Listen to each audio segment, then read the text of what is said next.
My name is Gabby, and I have something to say. I actually have been meaning to talk about this, but I'm busy. It's the end of the year. I'm busy. I have a job. I'm in school, okay? Right? Anyway, you can't be afraid to leave home. You can't be afraid to leave home. I think leaving my hometown to go to college out of state was the best decision I could have ever taken. And I knew while I was still in high school that I did not want to be surrounded by people that knew the old version of me. Because when you're in high school, you're not this. You shouldn't be the same person you were in high school, in college, right? I would hope not, because you should always be evolving and growing. Now, some people don't. Some people don't.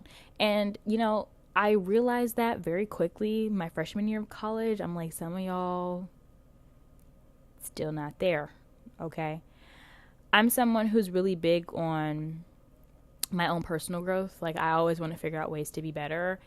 And, you can, ask my mom, really ask my parents, I'm always changing something around. Like, every couple of months, I rearrange my room and I change my style because I'm like, okay, I'm a Capricorn.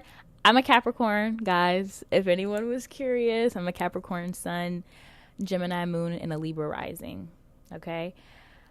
I realized very quickly, I'm not someone who's okay with staying stagnant. I'm not. And I don't gravitate towards people who are okay with being comfortable where they're at. I feel like being comfortable where you're at is cool for a time, but you should always be working towards the next step. And that's just how I grew up. Okay. But, back to what I was saying, you can't be afraid to leave home, because when you're afraid to leave home, you're going to be stuck in this mindset that this is as good as it gets. When I was figuring out colleges I wanted to apply to, I did not apply to any colleges in Virginia, at all. Wasn't even interested, didn't even care to try, because I just looked around and I was like, oh my gosh, this can't be it. God forbid this is it. No, please tell me, there has to be more. There has to be more. I remember telling my parents, they were asking me oh, you don't want to go to school in Virginia, you could be so much closer to home, it'd be cheaper. And I looked at my parents and I said, if I go to school in Virginia, I will be miserable.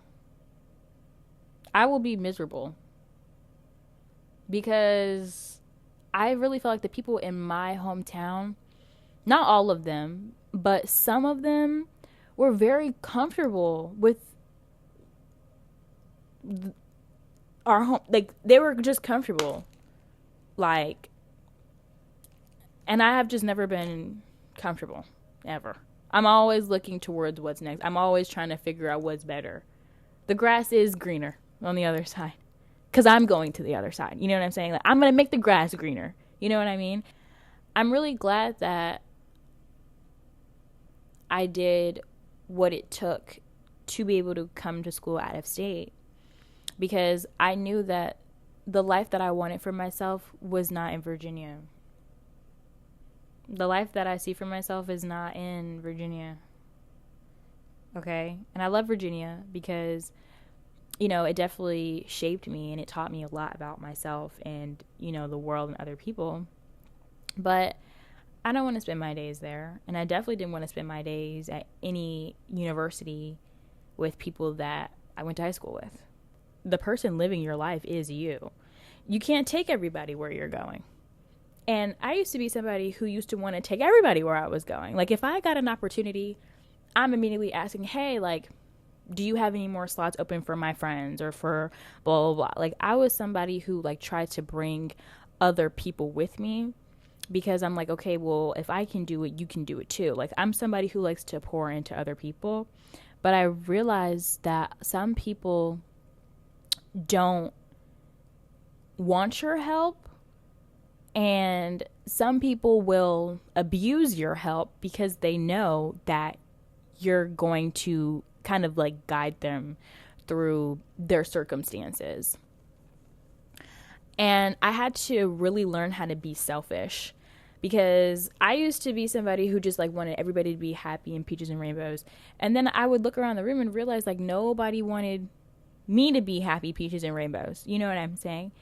And it's funny because when you go from making sure everybody eats, and then one day you get injured, and then you can't go on the hunt to make sure everybody eats, so then everybody's looking at you in the tent like, oh, you ain't bring us no food today. You're just like, bro, I've been bringing y'all food for months, like, but I'm hurt, and who gonna step up and bring the, you know what I'm saying? Like, I realized very quickly that I had to bring myself the food. Like, in the environment that I was in, I was making sure everybody else was eating. Nobody was making sure I was eating. And it's not until you go from being, and I'm going to just say it, a people pleaser or an overgiver to being selfish, that's when people really switch up on you. Like, when people see you all of a sudden becoming selfish after over giving and being open and being understanding and patient, to all of a sudden, okay, well, you're pouring the energy into yourself, that's when people get the most upset, because they just can't fathom the idea that like you're not helping them no more. But it's like, when I was helping, nobody appreciated it. You know what I mean? Some people are too understanding. You're patient and understanding to people who wouldn't even look twice at you if you were limping down the street. You're going to have to get selfish about your own life. You're going to have to get selfish about your own life. I learned that very quickly, especially as a woman, as a black woman. Oh my gosh. People expect black women to be nurturing and be like carry everybody on their back. No, I'm exhausted. I'm carrying myself.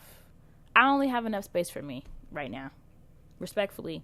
And I don't feel bad about it, because it's like, either we're gonna make the nest together, or I'm making my own nest. I don't have time to keep carrying everybody on my back, especially if I get tired. Who gonna carry me?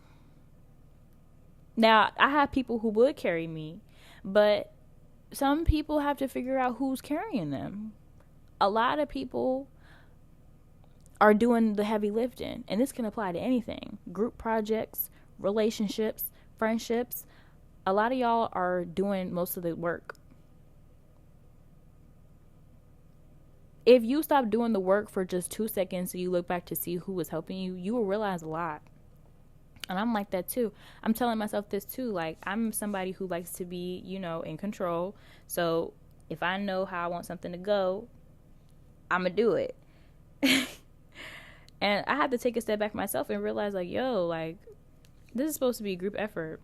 If you're in a friend group and you're the only person making an effort to like make plans and get everybody to work things out,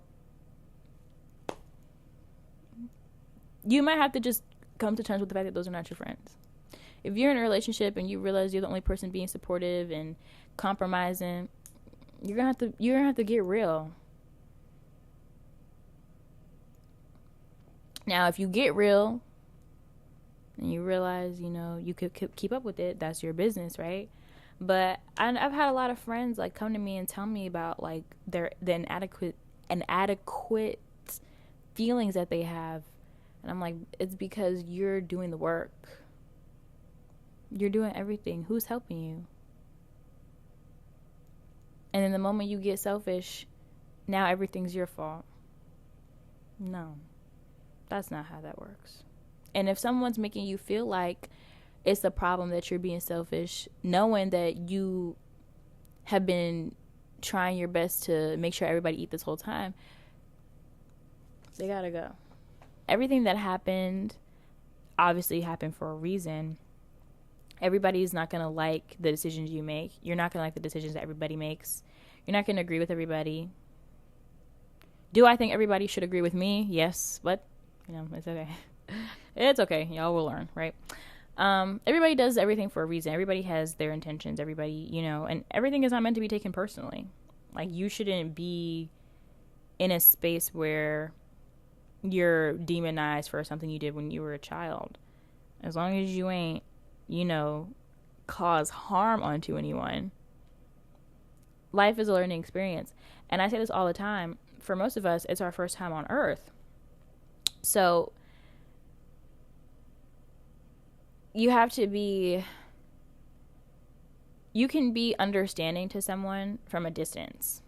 Like, there are people who've hurt me from my past, and I'm just like, okay, like, we were kids, but like, you'll never speak to me again. You know what I mean? Like, people, you'll catch a block and I will move on with my life. You understand what I'm saying? And I used to be really angry. Like, I remember, like, my freshman year, I used to be so mad about, like, at everybody who I just felt like did not have my back. And then I just kept living my life, and I realized that I actually don't care anymore because it happened already. Like, what am I going to do? Change it? No. That's all I have. This video might be really long because I have a lot of footage, but it's just because, like, I really have a lot to say. Hopefully it's cohesive enough. I feel like it will be because I said it will be. Thank you for watching. If you have any thoughts or topics you want me to talk about, feel free to let me know. I'm still working on the outro, guys. I swear. I'm going to get to it, okay? But thanks for listening. Thanks for watching. That's all I got.